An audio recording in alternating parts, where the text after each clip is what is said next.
Hello, everyone, and welcome to the Human Behavior Podcast. Are you in a profession where being up to date on your certifications isn't enough to guarantee success in high stakes situations? This week, we delve into often overlooked difference between currency and true proficiency in training. Inspired by a thought-provoking article from an aviation association, we draw fascinating parallels between the rigorous training standards of aviation and the essential skills needed for everyday life. Greg shares compelling personal anecdotes, including his time with the Civil Air Patrol and his family's aviation background, illustrating how early exposure to these concepts can shape one's career and interest. We examine how society frequently confuses being current and being truly proficient, especially in critical fields like law enforcement and aviation. Using vivid analogies such as Disney's entertainment tactics versus pilots' meticulous safety checklists, we underscore the importance of true proficiency for safety and effectiveness. Lastly, we discuss how enhanced training through cognitive engagement can better prepare individuals for the unpredictability of real-world scenarios. By shifting focus from rote repetition to varied and complex training situations, we argue that true proficiency comes from being challenged and pushed outside comfort zones. Join us for an enlightening conversation that challenges conventional approaches to training and highlights the necessity of true proficiency in all areas of life. Thank you so much for tuning in. We hope you enjoyed the episode, and please check out our Patreon channel where we have a lot more content as well as subscriber-only episodes of the show. If you enjoy the podcast, I kindly ask that you leave us a review and, more importantly, please share it with a friend. Thank you for your time, and don't forget that training changes behavior. All right, hello everyone, and thanks for tuning in this week. We had a little bit of a break there over the 4th. Hopefully everyone had a good holiday, and you have all of the same amount of fingers you went into the 4th with. Hopefully you still have those same amount with today. But today's topic of the day is we're talking about what we would call it's called currency versus sort of proficiency. And this came from an article that our consigliere, Sean, shout out to Sean, sent you, and we discussed because it was from, it's from an aviation, kind of like a pilots association, one of those things for folks who fly. But we use a lot of analogies when it comes to things like the FAA, the Federal Aviation Administration, the NTSB, National Transportation Safety Board, when they do pilot training, investigations, records, stuff like that, because we deal with training, obviously. But we reference it a lot because it has so many other uses outside of even what they're using it for. And there's, the science of instinct and intuition and training, so much of that has come out of like the aviation industry, mostly military, and then civilian as well, meaning how we train, how simulation should work, what you do, what you can't do, what the limits of cognitive performance are. A lot of that came out of there because you are at the limits. Well, you're past the limits, right? But there's so much that you have to learn and have to be so detailed, and you have to be everything's a checklist. There's all of these steps you have to take, right? And there's a ton of analogies, and we'll get into those today. But also, sort of when what they talk about in this article, and I'll have it in the episode notes, is what one of the big things that they're addressing is, okay, you're current on your certifications, you're current on the number of hours you have, you're current on whatever licenses and this you have to have, but are you proficient in them? Right. Now, this is like across the board stuff we talked about before, and everyone's familiar with this. It's like, when you sign up for a job or whatever, and you got to go through all this little online training for whatever. And it's like, okay, you're current in your insider threat awareness. You're current in your sexual harassment awareness. It's like, yeah, you just took the 30-minute click through thing that was more of a cover your ass for the company and had to do with legal than actually had to do with making you proficient. And I would argue almost everything that we do in life when it comes to training and education is like that. You think about, you get a driver's license at 16. Okay. Do you ever have to go back? What is it? Every once in a while you have to retake the eye test, right? Yeah. Because to make sure your vision is good, but you don't have to go get recertified for driving a vehicle. So, there's things like that. And then even just school in general. I mean, you think about it, are you current with this level of information for, math at the 6th grade? Okay, good. You're there. But like, are you actually proficient at it? So you could be and part of this is, you can't be proficient in everything, right? In fact, most people are only proficient in like one thing, the thing that they do, right? Whether that's a hobby or skill that they have, or it's their actual job, whatever it is, it's very, very difficult to put in the time and resources to be highly proficient in a number of skill sets. That's where you get like the whole saying, like, jack of all trades, master of none. I mean? It's like, yeah, I Exactly. can do all these things. I mean, I'm not very good at any of them, but I can do a lot of them. And it's the way to highlight this. So I want to jump into that, Greg, but I just want to give that sort of background information. Yeah. And I want to throw to you too, is what, first of all, sort of why does this stuff always pique your interest as well when it comes Yeah. to the aviation, why we get into that, and then we can get into specific topics as well. No, I think that's wonderful, and what a great start too. So, as we briefly discussed yesterday, one of the throwbacks that Sean and I have, Sean's son is, a private pilot at 15, very young, very dedicated, just does so much. Sean and his son are also members of the Aircraft Owners and Pilots Association, which puts out a journal. And Sean and I sometimes, collaborate back and forth on a discussion on that, because my past includes Civil Air Patrol. During the Civil Air Patrol, I was granted an opportunity to go to the Pennsylvania Ranger Academy, which was specifically for search and rescue, reconstructing accidents, determining causation. And that was my first thing as a young teen. Think about it, Brian, with NTSB and FAA, and understanding how they looked at things. What are the probable causes? And that's the first, even long before I was interested in law, they would come out and determine probable cause. And I go, what a great term. This is the most likely thing that occurred. And so you can see how those things over time start shaping how I wrote and the things that I got interested in. Now, my brother Jeff, former LEO, also former military, was one of 5 of the youngest pilots in Michigan back during the time.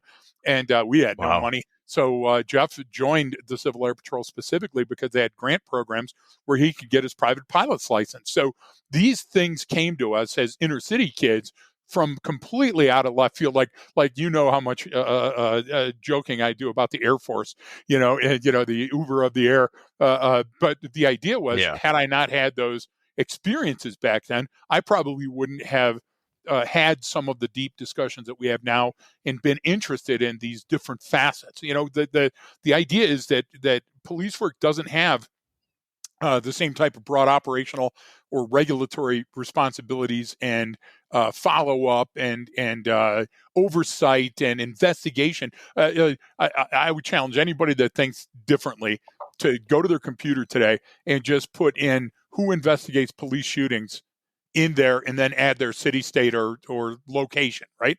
And the idea is it's different. Colorado, U.S. Department of Revenue.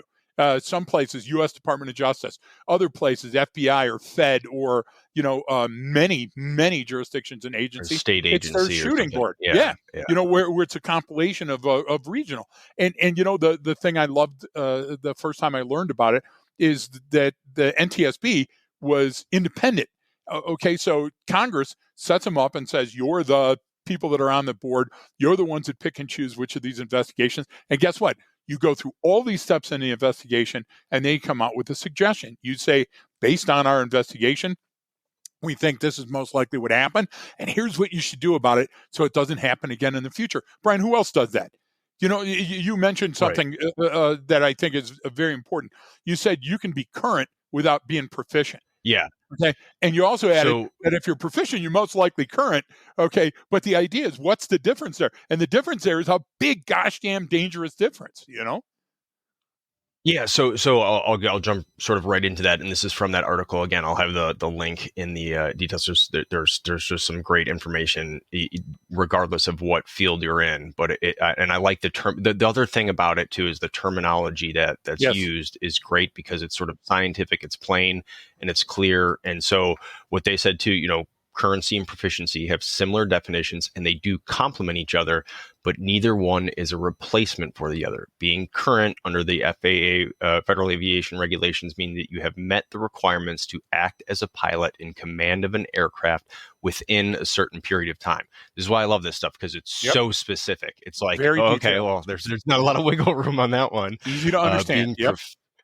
Being proficient means, fully competent in any art, science, or subject. So you can be current without being proficient pilot. But if you're proficient, most likely you also have met some currency requirements to get to that point. So you've been current at some point and are likely could be now.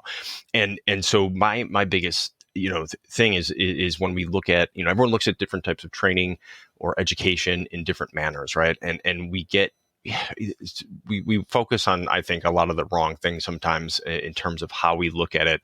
When it, like, just for example, it popped in. It's like, well, people have different learning styles, and they have different. It's like, yeah, kind of, but not really. Like, Right. Right. everyone, you can say that about everyone, yet everyone, it has some person in their life, whether it was a trainer, a teacher, a mentor, a coach, that you can look at that just had such a profound impact on the way that they did things and the way you learn from them. And everyone has that sort of character in their head, right? And the thing is, the similarities between all those people are incredible. And so it's not so much the recipient of the information, it's who's giving it and how it's done. But and the reason, I'll make a point here in a second, but the idea No, is it's good. we focus on sort of these wrong ways of understanding learning and training and education. And we have to look at a big picture. And that's why I brought it up, is that there's so much you learn throughout your life, through education and training.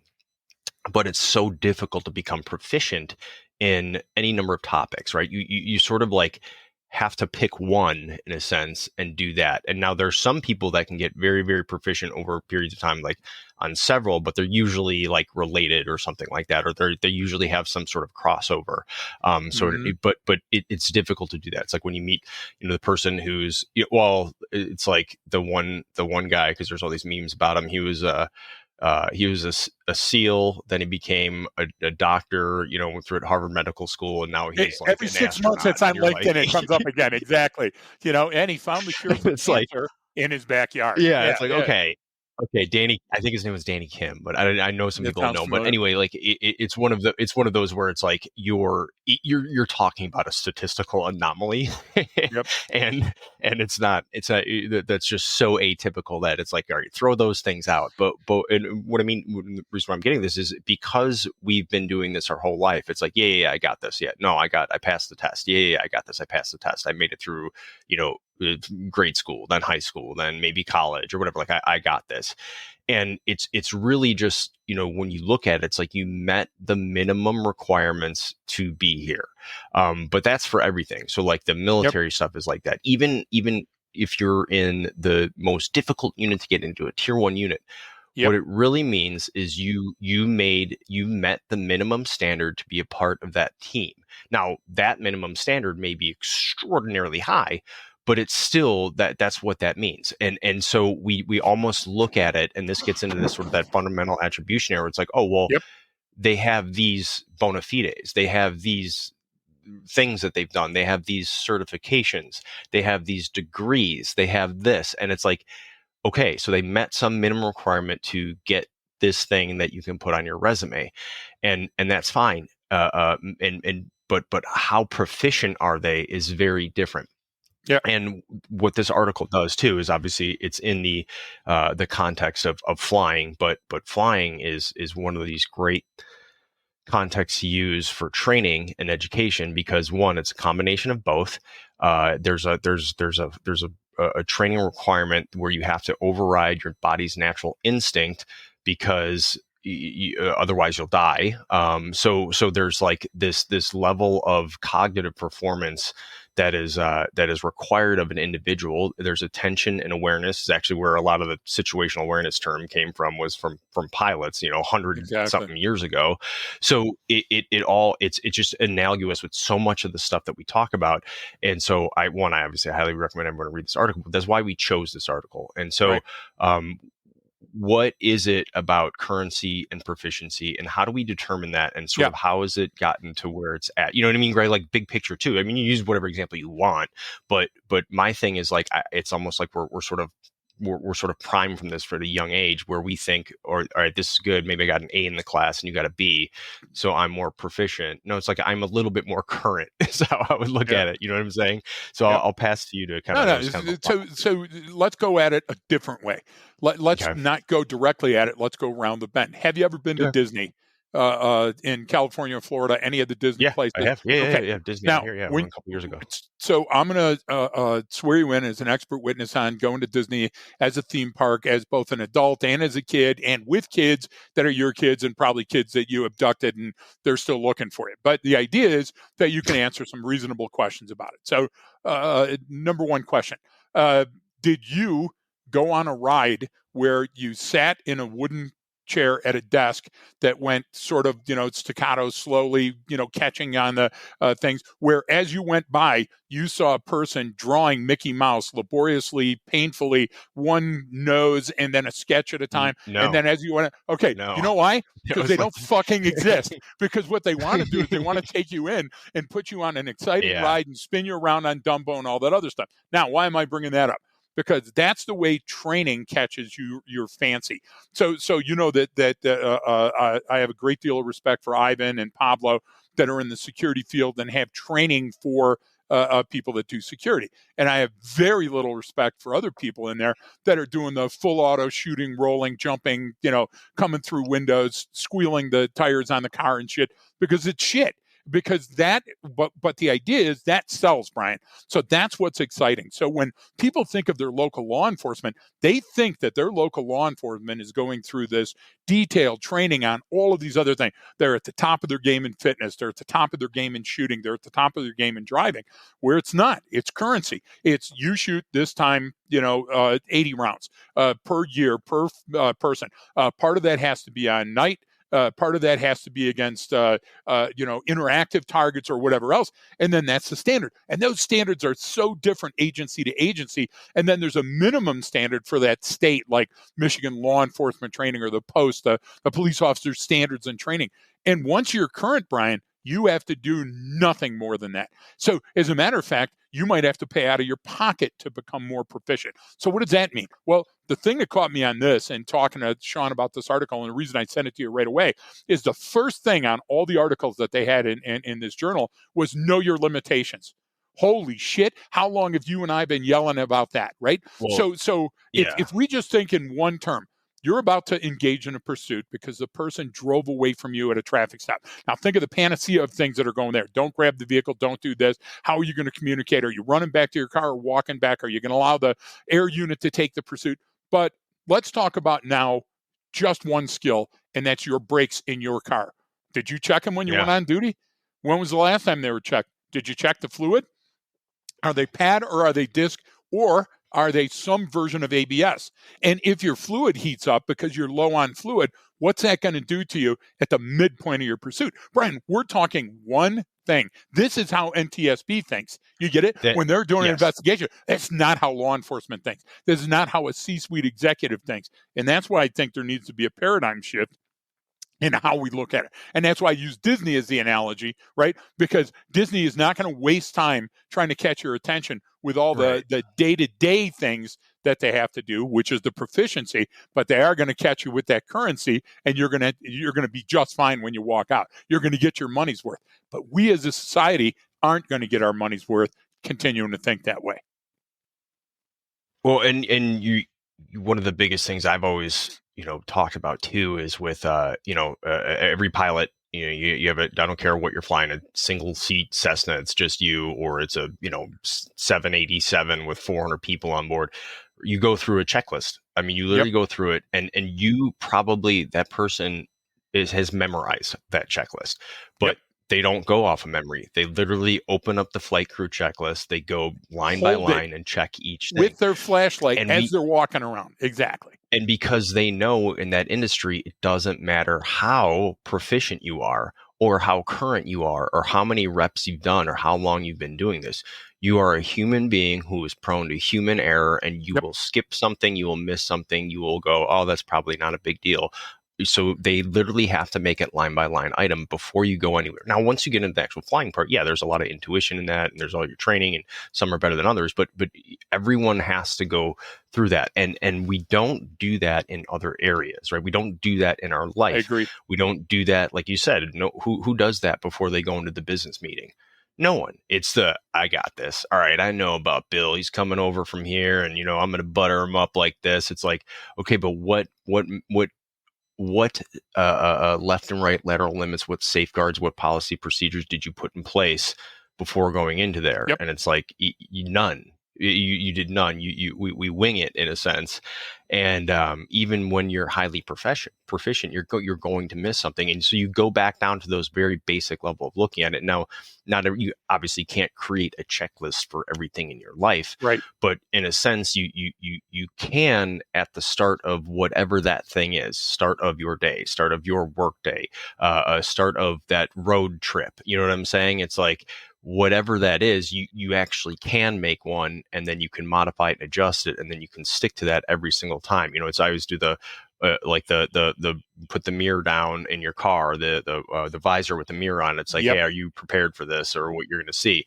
And it's like those little things are, and that the reason it's done is because it prevents any preventable event. It gets rid of. Yep. Right. So now there's certain things where it's lightning strikes and happens to hit you, that may happen, but it's rare, and yeah, there was nothing you can do about it. Or maybe you shouldn't have been out in that weather. But the idea is most of these things, and this is why the NTSB and the FAA do this, is because they're all completely avoidable. Most mishaps are avoidable, and they want to get rid of it's like their whole goal is like, how do we get rid of every avoidable mishap? Because if you can do that, that's most of them. That's the thing, is like now you're down to those statistical anomalies that, okay, we can learn from, but we know we did everything we could to ensure that didn't happen. And it's something as simple as a freaking checklist. And Yep. people are listening like, yeah, but it's more complicated than that, and you guys oversimplify this stuff. It's like,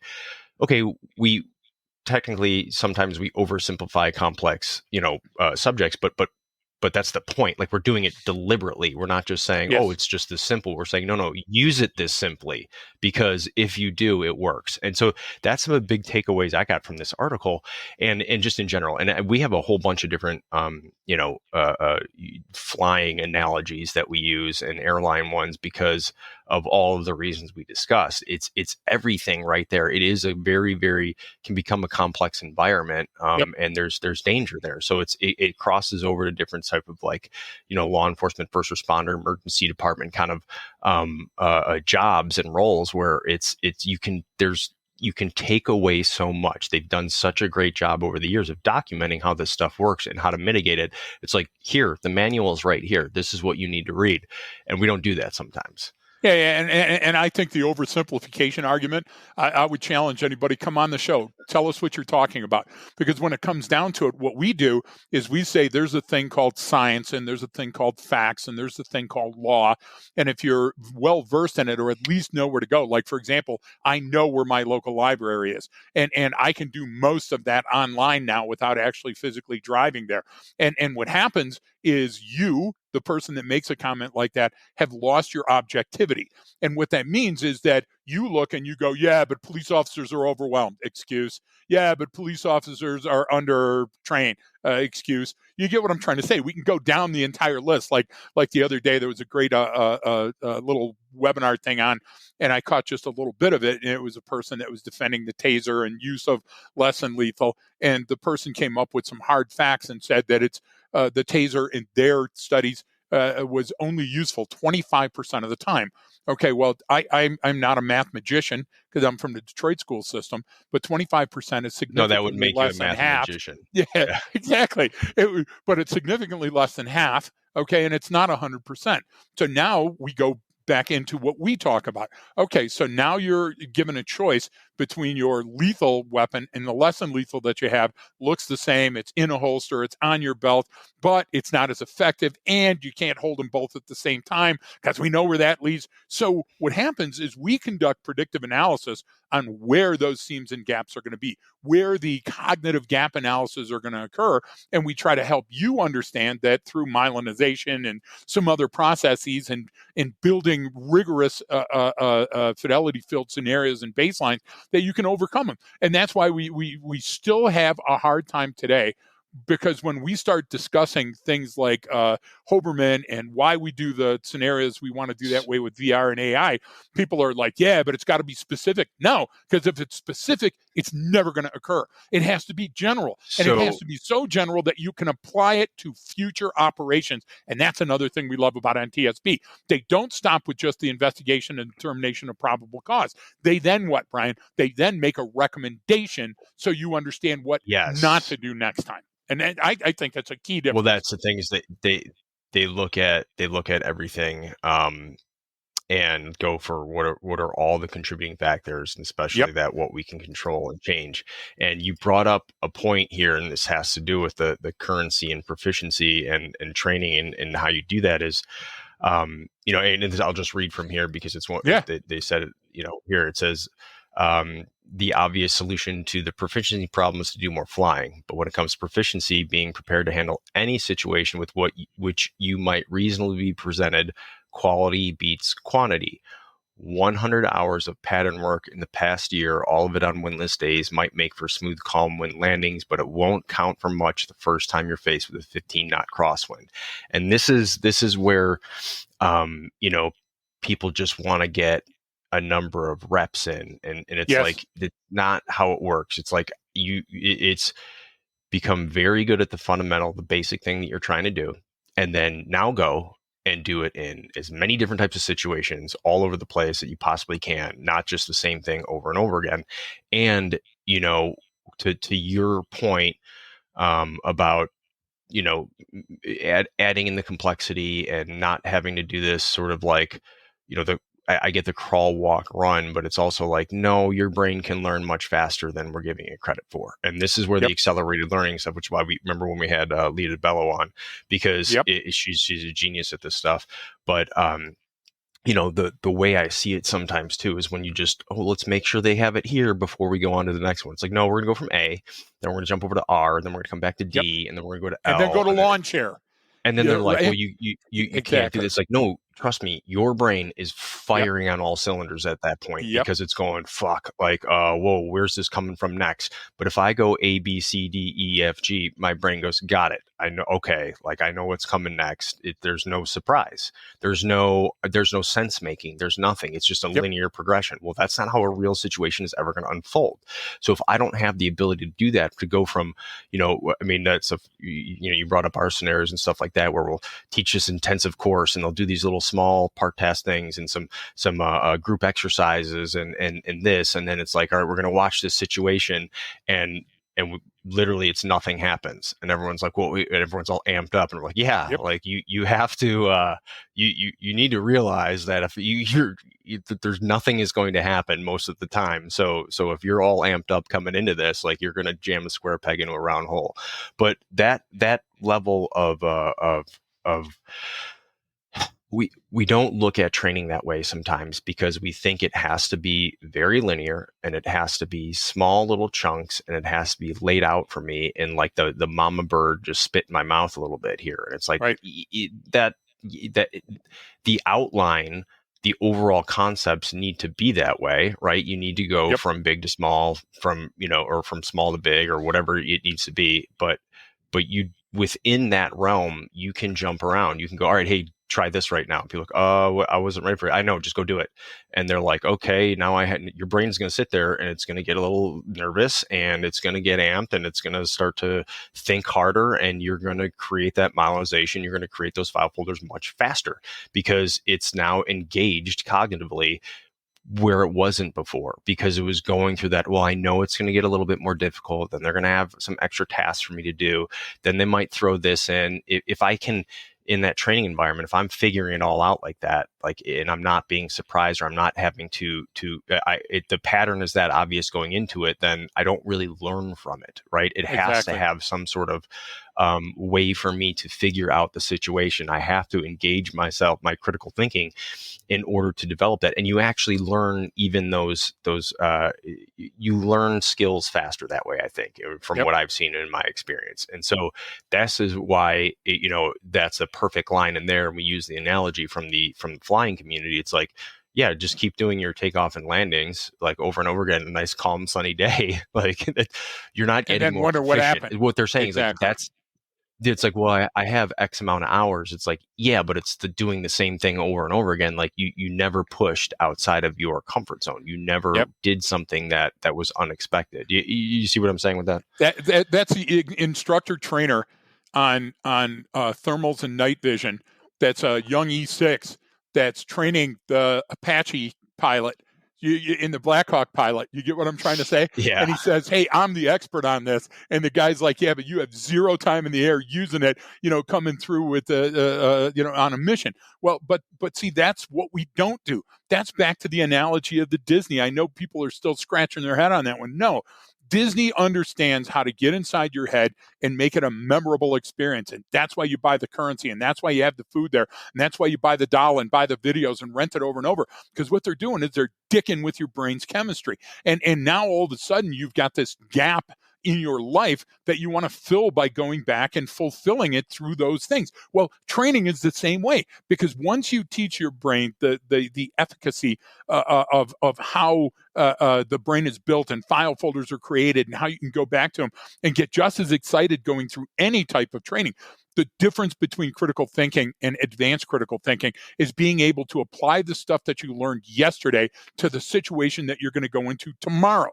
And it's got to be seamless. And yes, there's going to be some rough edges around it, but that's what training sands down. That's what training allows to go together. And guess what? You fail. And failure is a good thing for your brain, because failure goes, okay, now we have to reassess. We have to update our current hypothesis because this didn't work. So what's going to work? And you know what that does to us, Brian? That gives us a knowledge base that's better than anything that you can get from just reading a book or going out and doing the skill. Now what you have is that experiential knowledge that you can draw on and go, this situation is quite different, but there are similarities. And the similarities are likely going to help me make a better decision. And we're not doing that. And with pilots, they're doing that all the time. The know your limitations. Holy shit. Tell me that you don't want to write that on a yellow pad and hang it over your door before you walk out today.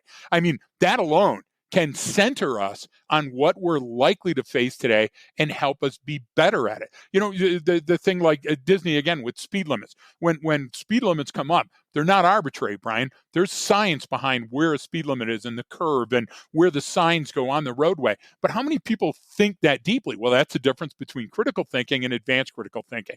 Now, if we add to that a skip skid and the brakes and the tires, and I haven't checked the tires, we're right back into that realm where I'm talking about, where science needs to inform, not people need to inform. And the difference to me between currency and proficiency is currency is developed by people, where proficiency is developed by knowledge. And I think there's a big difference there. That's remarkable. No, and that's a great. I would say, to add to that, currency is created by policy, right, and Right. lawsuits, and proficiency is through a lot of knowledge and skill And trial acquisition and error. used Exactly. over Exactly. time. Yep, yeah, over you, like it tested over time. That's sort Yes. of the testing over time is where things become proficient. But you can make anything, you can just say a policy, okay, got it, well, from now on we're going to do this. And the reason why I brought up some of like the school stuff too is it's sort of just how we think now, because we think, okay, well, yeah, there's normal requirements. You have to get certain grades in school and you have to get this. And then there's different arguments on, well, is that system the best way to do it? Because maybe this person just is, they're bad at, a written test, but they're really good at speaking about it. And so there's a measurement and assessment thing in there, but Yes. not getting into that, just getting into how we approach these things. And it's like, our life becomes a check in the box with everything we have to do, with whether it's the driver's license or Yeah. registering for this or registering for that or ensuring I have this. Like, it's all just this sort of currency process. Are you up to date with your shots? Are you up to date with your what I mean, like, Yeah. did you get your physical this year, whatever it is? And that's what has become of that, and why we call the check in the box training, the cover your ass, the click through, thing that we've had plenty of discussions about this before. And Yep. I know everyone has their own examples. It's like, you don't have to do it that way. I mean, you really don't. I think you have a lot more most places have a lot more power and a lot more say than they really think they do. And Exactly. you can focus on what is the most, how do we develop proficiency, not how do we develop currency, and whatever that is for that particular, company or agency or your family doesn't necessarily matter. It's like, what do I want them to be proficient in? How do I get them to play that problem solving game? It was just like, it reminds me, I know I talked about it on a previous one with Clark from our advisory board, and he was like, yeah, is teaching my kids what to do during a fire drill at home or if there's a fire. And it's like, okay, yeah, got it, got the basics down here. What if this happens? Now come over here. Hey, did you sit there like, hey son, you realize like you can throw this through your window and go out your window if you absolutely had to. And of course, kids like, oh, you've been telling Yep. me not to throw stuff at that window my whole life, but now you're, you know what I mean? Like, But there's a if I've time been I telling, can. You're right. there's Right. a time, okay, got it. There's a time that I can, so I don't have to think about Yep. it in the moment. And that's developing the proficiency. And if I start with those very simple sort of situations and not make them too complex, you can get proficient very, very quickly in Right. understanding all of those little elements within it. And then I go, oh, okay, because then my brain will do the work for me, right? Then it goes, oh, okay, well then I now know in a completely different situation that I can throw a rock through a window and get out. Maybe it's not a fire, maybe it's the active shooter situation, but I know I Yep. got to leap. You get what I mean? Like, it I will make that absolutely get leap, it. those bounds for you. And so we kind of come into this in a very, it's a very outlined, like, clinical approach with how it's built, but it doesn't have to be with how the training is delivered, right? Right. I still need to have enabling learning objectives and terminal learning objectives, and Exactly. I have to show proficiency in some manner. But that can be subjective on how it's done. Like, I still need to have a plan, but you going through this training, Greg, you don't need to know what that is. In fact, it might be better if you don't. It might be better if something comes out of left Right. field. You know what I mean? Right. Like, if you're doing the where's this going I don't need to next, overthink right? certain points. I absolutely agree. You get what I'm saying, but we focus on, Yeah. hey, these are the things you're going to learn today. This is what it's going to be. This is what going to be the takeaway. It's like, all right, well, got it. And my brain's kind of like, all right, I already kind of know that stuff, right? But if I have Yep. no idea what's going on or what's coming next, man, I'm engaged. I'm paying attention because my brain's like, hey, I'm not sure what's going to happen here. Yep. So I should probably pick up on what this person's putting down because this seems important and I don't know what. So I have this sort of expectation. I don't have that expectation of what's coming next. So I don't misapply those concepts, right? I don't Yep. just throw that into a bucket and say, oh, okay, yeah, that goes there. Oh, yeah, yeah, I knew that. It's like, shit, where are we going to next?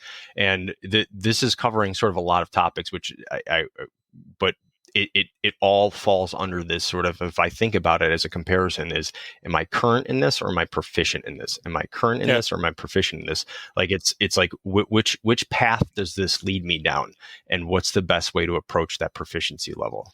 So you never got to meet my old man, and my old man died younger than he should have. And I'll tell you one thing, that anybody that lives within a couple of mile radius of the intersection of 8 Mile and Gratiot and Detroit knew my dad one way or the other, as a nemesis or as a friend or as a confidant. And he had 3 sons, and each of us were trained at the parking lot there. You had a Burger King that was on the corner, car wash where the people hand washed and dried the car, and then there was a large parking lot that led to the Kmart. And so we had to do our checkout rides with my dad on our motorcycles and then on our cars. And remember, back then it was 3 on a tree with no power steering or power brake. Then we had to do it with his work van to show that we could deliberately turn and park and move and stop and what the stopping distances were. Then we had to do it in the rain. Then we had to go over there and do it in the snow. And hey, do that donut. What is that? Well, that's called centripetal force. Dealing with my father was like living with Mr. Wizard that just liked to slap you when you weren't, attending to things fast enough. And the reason I bring that up is that my mom, I'd go back to my mom and go, look, I'm going to have a fucking cauliflower ear in high school because I'm learning how to drive because my dad's beating the shit out of me. And she goes, yeah, but he means well. And he wants you to know your limitations. Here we go again. So I around the house, my mom spoke primarily German, which was a point of contention anyway. And she said, you don't understand. When I came to the United States, we landed at Wilkes-Barre, Pennsylvania. And to get my driver's license in America, because I was already 27 years old, she said the Pennsylvania State Police were the ones that took me out and did my driving test for me. She said, so here you've got these guys in these uniforms with the hats, with their vehicles, and they're watching every move. But you know what? She said, it made me a better driver because I understood. And I'm thinking about this and I'm going, Brian, you know what people are going to say now? We don't have the money for that. We don't have the time for that. The gift of time and distance means that you take your training seriously enough that the building proficiency part is where you spend most of your time. The currency part is literally a check in the box that you have to accomplish. But don't think that that creates you as an expert in any skill. It's the proficiency part where you're going to have to invest your own time, your own money, go out, hire your own SMEs, and go to that gosh damn Walmart parking lot after the first snow and go sliding up into those carts so you know what's going to happen. We don't do that anymore. We don't hold ourselves to a high enough standard. But the NTSB does. The NTSB goes in and says, okay, we're taking over this entire investigation. Go out there and find every piece of that airplane or whatever it is, because they do railway and marine and everything else. Build it in this hangar. Put everything together. Go out, spare no expense, and interviewing everybody that was responsible. Now, go to a meteorologist, and I want to know what the weather patterns were like days before to that day, hours after that day. Brian, I want a historian to tell me what the historical perspective of that date at that time. Those are the type of things that we need to do. But what we do is we misread the gift of time and distance, and we come back with an answer, an excuse again, and we go, we just don't have the time to do that for every shooting. We don't have the time to do that for every. Well, then you know what you're going to get? You're going to get the knee-jerk reaction. You're going to get all of a sudden there was this pinnacle period that coincided with COVID and all those other things where all cops were shit and every decision they made was wrong. So guess what? The pendulum swings way over here. And then the pendulum swings back. Well, that's happened in our education system now too. And now it's happening on our borders. So how many times do we have to see it? How many times do we have to poke the bear before we go, hey, that bear is going to drag us out and eat us on the side of the road if we don't do something about it? And we because we're so focused, we're hyper focused on the proximate cause of the situation and not taking a look at all of the contributing factors. And that's what these guys are so good at when they investigate. Like you said, with a plane crash, they will literally get every piece, we'll rebuild it, and we'll look at what happened, and we'll determine. And we go, okay, yeah, they had this issue. Okay, that was one of the contributing factors. But what about the pilot? Oh, that was the big the Boeing one a while back with the 737. I think it was like they changed the 737 Max, and it had some auto thing that would come on, but none of the pilots were trained in it. So it's like, wait a minute, why did the pilot do this? They should have been doing this. It's like, well, what they were seeing, they made all of the right decisions and the plane still crashed. Okay, so they weren't trained up on this new system. And I don't know the details of it. Obviously, I'm not a pilot. I'm not a doctor. I'm a pool man. But the idea is, it goes back to when you get so hyper focused on those that the immediate incident, the immediate proximate cause, like that may be important for certain factors, but what were all the contributing factors? They've got one out now. I just started watching a few minutes of it last night on it's on Hulu, I think, with the Ethan Crumbley from the Oxford school shooting and his parents. Sure. And because that was a huge case in terms that had never been done before, where they prosecuted the parents for involuntary manslaughter for what their kid did. But when you look at all the details and the prosecutors, they interview everyone and they're talking to them all, and you look at why the prosecutor did it, you're like, man, it's a really good argument, because there was so much there going on. And it's like, look at all of these contributing factors, and people still think it's like, I'm going to see someone snap, or it's this flash in the pan, or we don't know. It's like, no, it's all laid out for you. And so because we get so hyper focused on what the actual incident is, those contributing factors never get they never get the attention that they deserve. Yes. They never see the light of day. Like you brought up even the immigration one. It's like, well, I don't know, I first started doing border work down in like probably 10, 12 years ago, maybe, with different joint task force along the border. And it's the same exact problems. Now, there's a lot more people now. The number is greater, but like no one's done anything since the 1990s. Like the policies have not really changed. There's been no change whatsoever. But we go, well, it's this person's fault or it's this thing's fault. It's like, look, we've never taken a look at all of the factors. What's going down in South America? How has Mexico changed, and what how they handle things, and how are we Yep. helping them? What does that relationship look like? There's so many things involved with this. Like, Americans have a huge appetite for drugs, so that's a big part of the problem. Like we just look at the supply, we don't look at the demand, and when you do that, it oversimplifies all of these situations. And this is a great way to cut through that when you look at a process of looking at everything that goes into it, because it allows you other ways to handle the next situation in the future. It's not just about, That's oh, the okay, key. I got to get that. Paying it And forward. it's back to the aviation one. It's like, oh, okay, I just have to, we just got to retrain these pilots on this new system. It's like, no. Now we need to change. Anytime there's an aircraft update or change, there has to be an alert. You have to have this amount of time, and you have to have that. Like, it changes not just for that incident. It's almost like a case. It's almost like legal precedent. It changes it for everything going forward. Absolutely. And that's the point, is so you learn from that incident and the changes made, not just, well, we got the fix, let's move on to the next one. Yep. No, Yep. no. How do we apply the lessons learned everywhere? But what do we do with everything? We go, okay, so the military comes up with the idea every couple of years, hey, we need a new uniform. And when I say the military, it doesn't matter what the branch of service is. They come up with something that's going forward, going back, going space, going Klingon.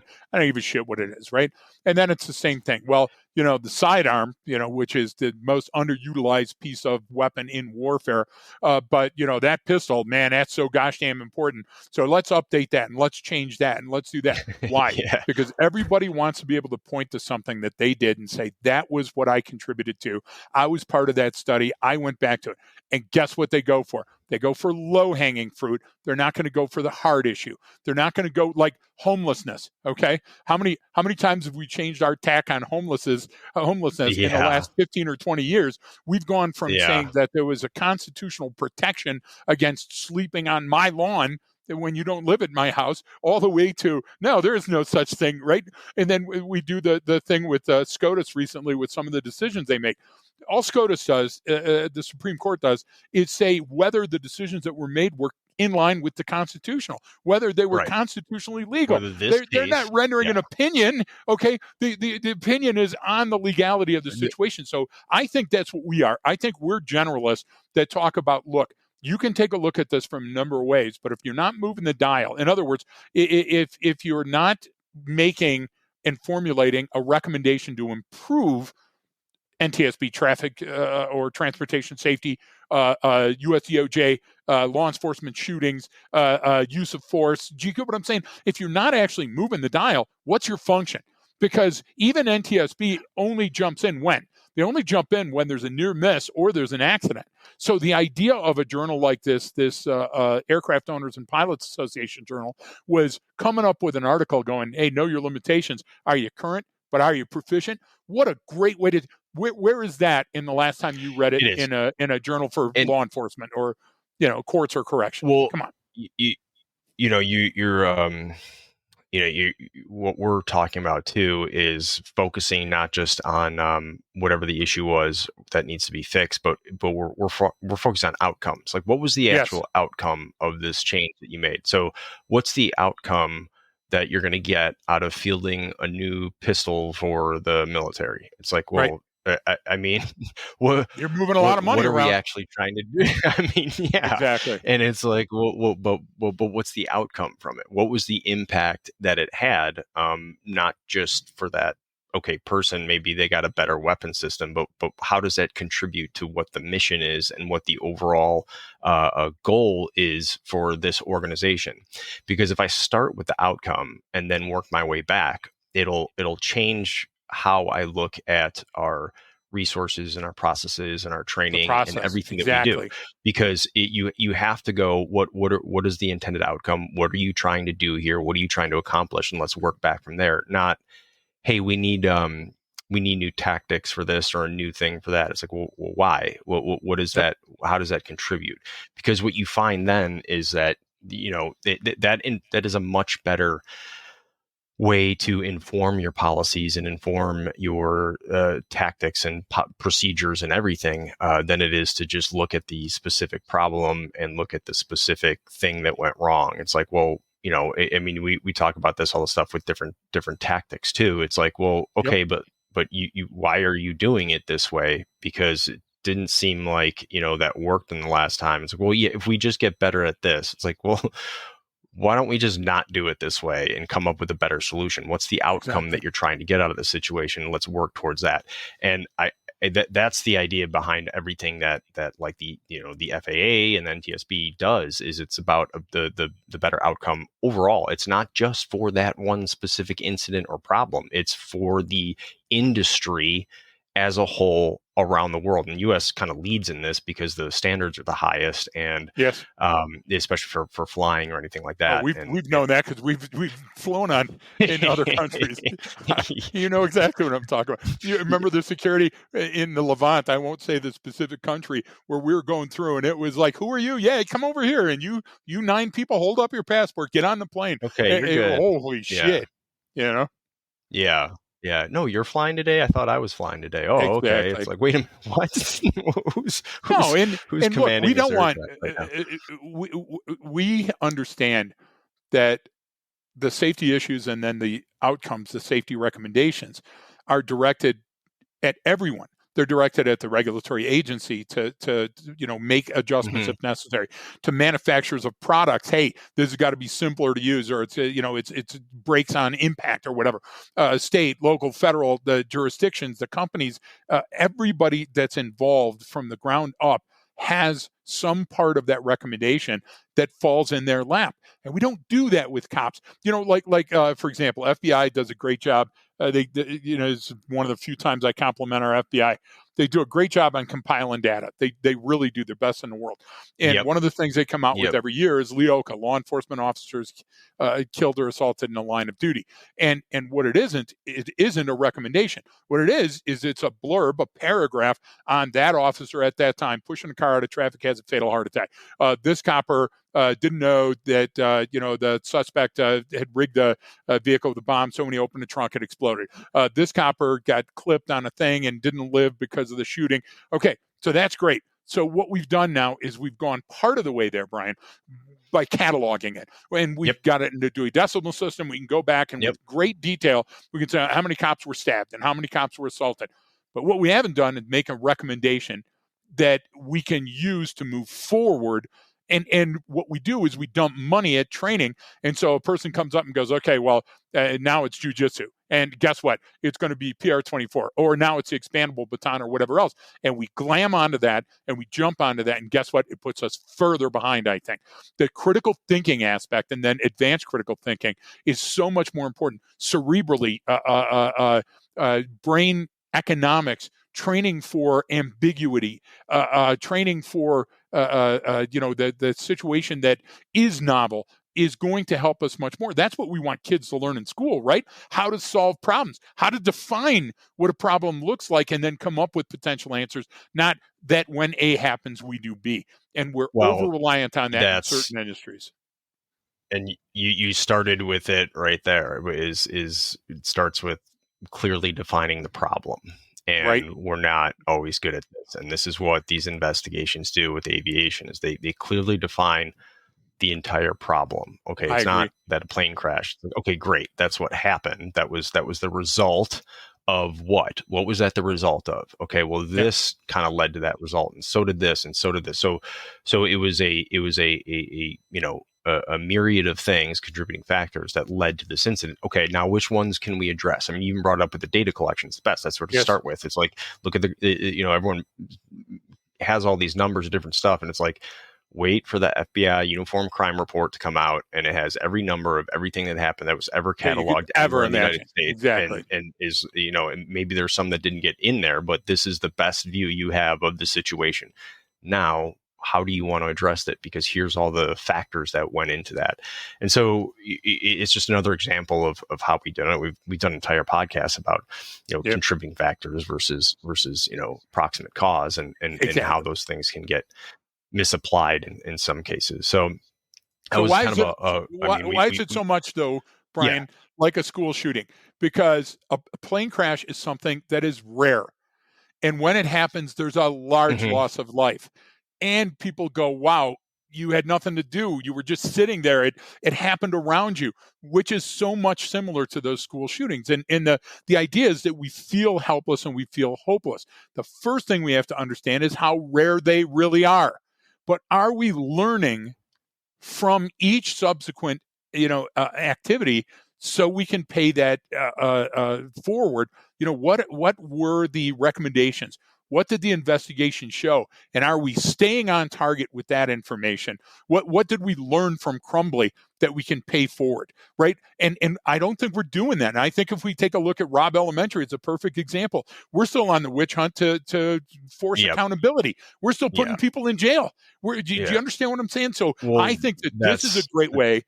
Looking at this aircraft journal is a great way to reassess your priorities in training, no matter what yeah. field you're in. Well, and that's the thing. It's like, well, why did you just choose these people then? If we're going to hold others accountable, okay. Well, why? What about the school?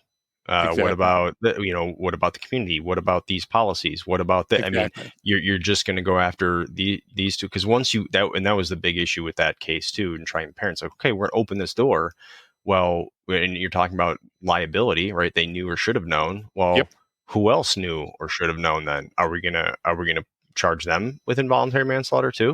Are we going Exactly. to go after the? I mean, what are we doing? Are we going to trace back where this policy came from, and try every person, every elected official that voted Retroactively. in favor of Exactly. it? Like, Yeah. what? Right.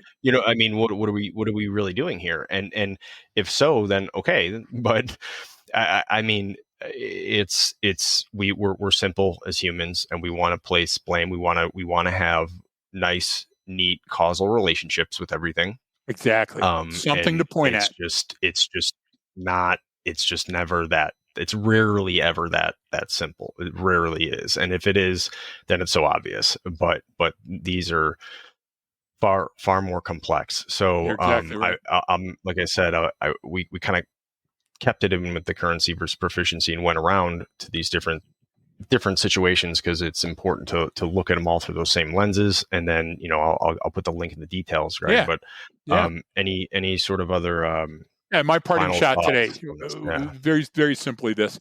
The two agencies in Colorado that got emergency lights, sirens, and vehicles were the fire chief and the police chief up in Boulder.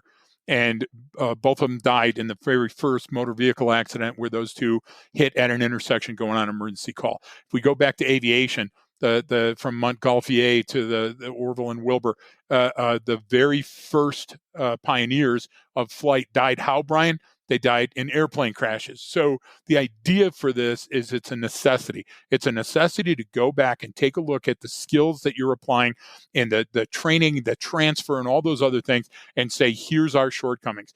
Do a cognitive gap analysis, do a skills gap analysis, and shine that light there. That's where we should be starting, not just knee jerking every time somebody dies or a situation comes up and saying, hey, this is nuance, because it's not, because it's probably been around for a good long time and has been contributing to other situations. And I think that's a great way to spend our money and keep our officers and soldiers and teachers and administrators safe.